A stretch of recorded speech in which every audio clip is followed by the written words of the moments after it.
So, Larry, last episode you were talking about women-initiated divorce, or I forgot the percentage, like 69 or 72%. Episode two, over and 50%. yeah, and you're like, that can be a discussion for another episode. Yeah. Let's get into that. So, even though data shows that women initiate the majority of divorce, despite those death do us part vows, is there something fundamentally flawed in modern marriage today? Are women simply more discerning about what they want in a partner? Or, do I dare say it, are the scales tipped in the fair sex's favor when it comes to divorce laws? What's your honest take? Because it's a question definitely worth diving into.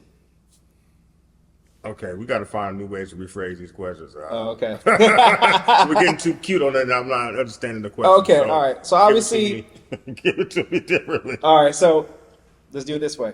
Women obviously more initiated on divorce. I think it's 69, 70%. I don't know if it's that high, but we got to get the percentage right. Well, it's more women than men initiating divorce. Why is that? Is it just because, is there something flawed with the marriage model today? It's too easy to get divorced. You could just say irreconcilable differences. Or is it just divorce just benefits the women more than the men? Like, what's the scale in that? I could peep in on this. Yeah. My opinion is, and I really believe this, men nowadays, especially nowadays, very similar to Sam, very similar to Larry. I grew up without a man in the house. Mm-hmm. I didn't know what it is to be a man. And I absolutely believe men nowadays do not know how to lead. They don't know how to lead a marriage. They don't know how to lead a family. They don't know how to do anything. It's a very sometimes egocentric, self-centered way of doing things, a very selfish way of doing things. They don't know how to lead. I did not know how to lead when I got married. Mm-hmm. I thought I'm the man. What I say goes. Yeah. And I was actually taught by cats I grew up with. Unfortunately, I can look back now. I was taught to sleep with a bunch of different women and to treat women in such a manner that's disdainable, horrible. Immoral. Yeah. But that's how I was taught. And so I transferred some of that when I got married. Even though I was married to get married and I was ready to settle down, I wanted to be my way. Mm-hmm. Like, you barefoot in the kitchen, not like that. But it was just like, I'm the man. And whatever the man says goes. Mm-hmm. And coming up with that, not from a team approach or from a nuclear family or togetherness approach, it's going to end up in a very, very poor way. Very poor way. My father had a long history of being unfaithful. Mm-hmm. Even though he wasn't in my life, I've heard the legend of my father, and some of those attributes, his attitudes of being a man, were just wrong. It wasn't spiritual, wasn't of God, and that's going to really, I think, lead men to do the wrong things and alienate their wives, their partners, who they're supposed to be partners with. They end up alienating them, not taking care of their responsibilities, and not really understanding what their role as a husband, a father, and a leader of a house is through God's eyes, through His teachings. Yeah. I want to jump in on this. It's a couple layers with this question.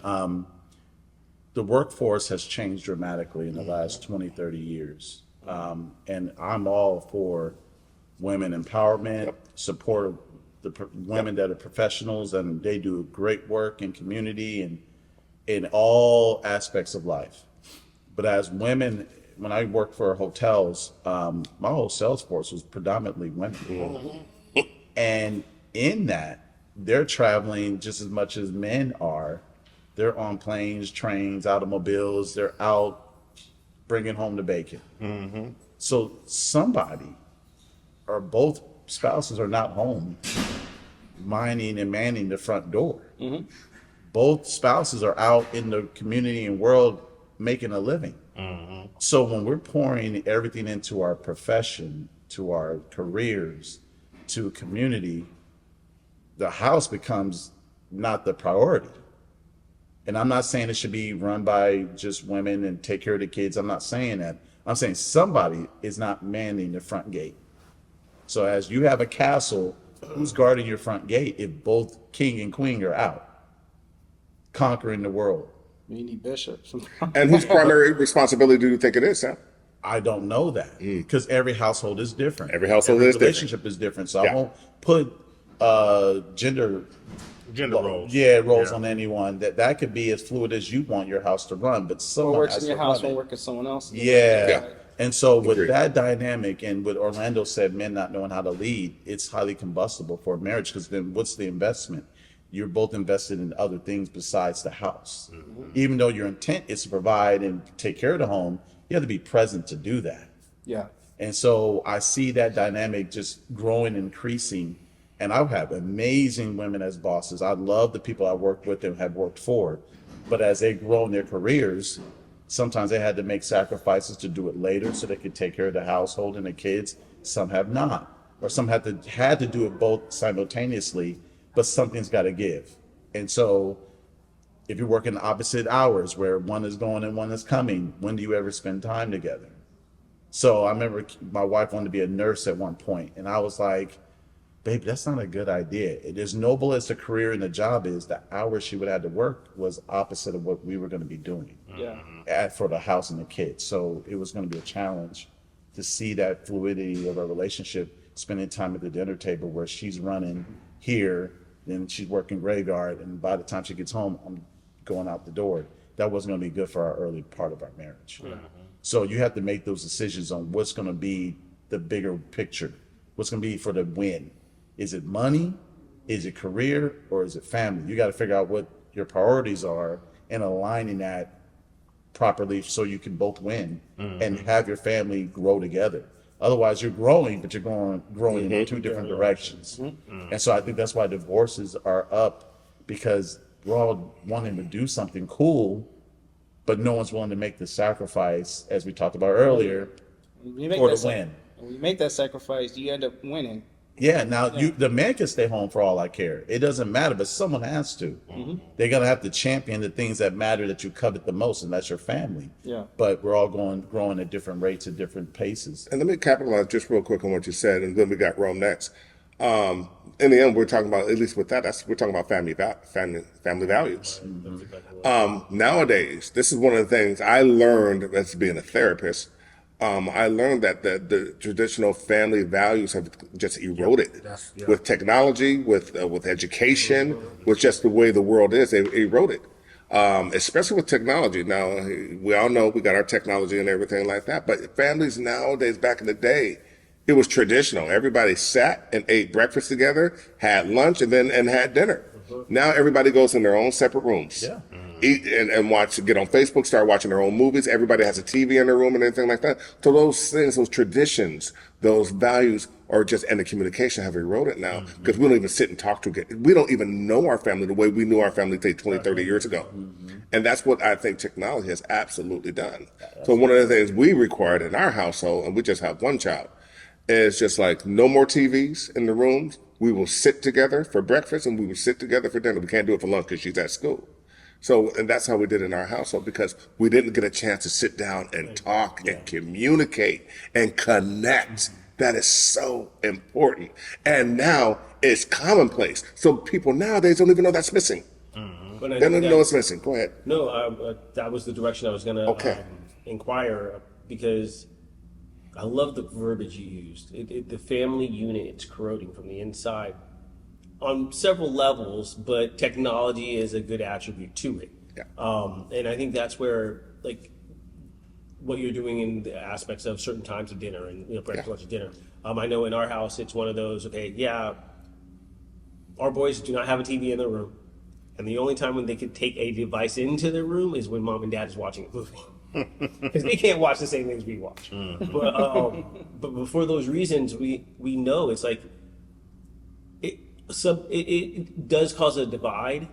Absolutely. And I think the thing is, because it also allows them to start searching for aspects of interest or avenues that they might not be ready for. Right. And at least that's from a parental kid aspect, And I think that's where it is the influencers you were talking about outside. These influencers are suggesting things that, as an example, my 11-year-old might not be ready for. Totally But my inappropriate. 16-year-old nephew is fine. He understands the dynamics of whatever that content means, And it's like, but to be able to have a family unit and reinforce that family unit, it's like, why do you respect your father and mother? It's like, I hear so many stories that your kids are so well behaved. Oh my gosh, if I could just get my son to. I was like, your son doesn't? Like, I wish my son would, and because, like, no, you think I'm lying, but I'm one of these individuals, and I tell them, I will not intentionally humiliate them. I'm not a yeller. Sure, I will. No, but see, I understand. Like, No, I'm I'm not joking. one just like, I don't have to be. I guess here's the thing: we have the stigmas, Right. and everyone's looking to pin us with these stigmas. So especially in public, I try not to talk loud, especially when I'm serious. I get quiet, and I'll go up to him or whoever I've had an issue with, and Larry can attest to this. I won't get loud. I'll just get in personal space. You and I are going to have an issue. We're going to handle this later, but I don't need to make a scene to call you out. So we're going to handle this, and I'll just step away. Because I don't need to be pinned with the stigma. Oh, they're making their scenes, and he broke out in a fight, or he ended up kicking somebody that he shouldn't be kicking, and it's just like. I ain't kicking my kids or nobody in public. That I ain't kicking. Period. Look, my point being No, is leave it like up to P. Diddy for that. it's See, all of these aspects. You had to, didn't you? I had to, that was a little bit. I was We low just hanging. have one job. I had low hanging fruit. I get that. So I'm deviating from where I was going with it, but the aspect of these family units, like I think that's one. Why is the divorce rate so high? The family units being corroded from the inside for what aspects? And I'll call it out for what it is. We all have our sins. We all have our shortcomings. Amen. And with these devices, they also separate us from our significant others because it makes it so much easier to swipe, play, and you're doing Absolutely something in a right. closet or Yeah. a room that you shouldn't be doing anyway. And it's like we have to put that unit back together, that unity, and it's in that oneness, So Yeah. And I think I may have said this on another podcast when we were talking, but one of the most amazing things to me when my daughter was in our household, I used to drop my daughter off at school every single day, even though she lived right around the corner. It made no sense to me, but that's what my wife wanted me to do. And one day my daughter came home and she told me this story about when I dropped her off. She said all her little girlfriends were sitting out there. And it was like, Sydney, who's that dropping you off? And she goes, oh, that's my dad. Your dad? Yeah, that's my dad. Your biological dad? Yeah, that's my biological dad. He lives with you? She's like, yeah. All her friends had mama's boyfriend living with them. None of these girls had their father active in their lives, nor were their parents together.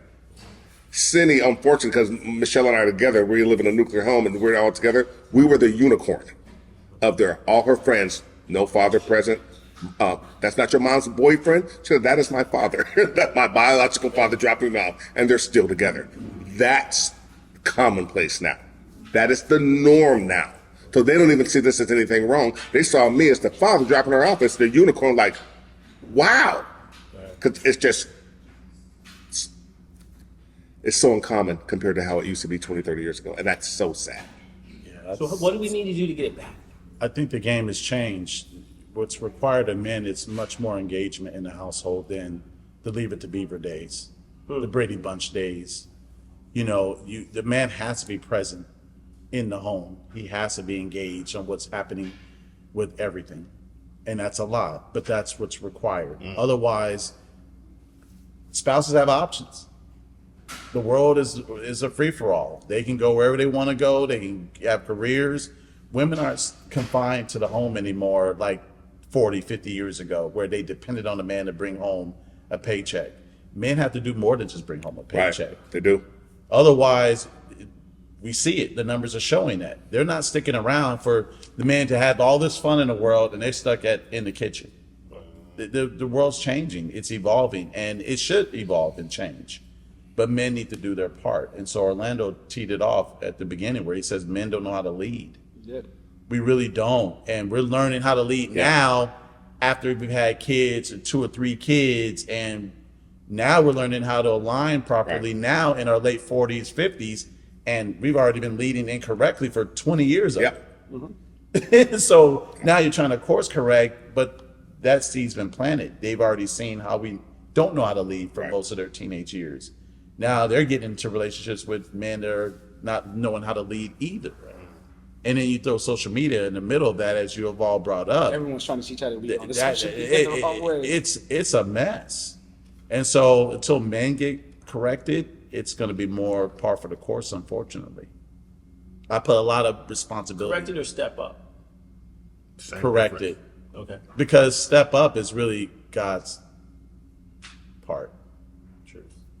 If you're getting realigned, like you drive a car, and if your car's not aligned right, it'll drive, Right. but you got to pull that thing harder. Oh, like your your steering wheel. Yeah, like now you're wearing out your tires And, because yeah, nothing's yeah, mine aligned. So you run through things faster, and it's like it's not efficient as it could be. So we have to get aligned so everything will drive straighter and not have to pull or tug so much to course correct all the time.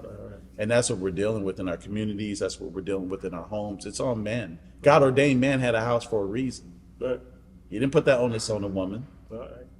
So if we don't get right, it's more or less more par for the course, unfortunately. I know God ordained man had a household, Right? but he put Eve there for a reason too. Yeah. To be a tremendous helpmate. Exactly. And we're not That's respecting the that helpmate. spotter. Nope. Like Sam talking about that spotter. Spotter. Yeah. We're not respecting the helpmate. Just want to make sure I bring it full circle here. Yeah. I mean, I'm glad you said that because it's not, we need help. Yeah.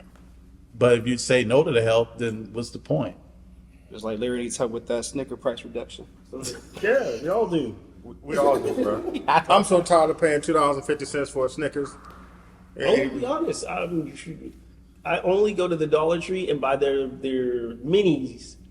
But their minis are 75 cents for. We're going somewhere else. Yeah, We're gonna end episode 3 with that. So we could definitely dive into how men should lead in the household in another episode. But I wanted to expand on that. Like, what does it mean to lead? we could expand on You that in know, another episode. because that's I'll tee it up next one. But I want to appreciate you guys. Thank you guys for watching. And if you like the content we're throwing up, don't forget to like and subscribe. Until the next upload. Please like and subscribe. Peace. Right.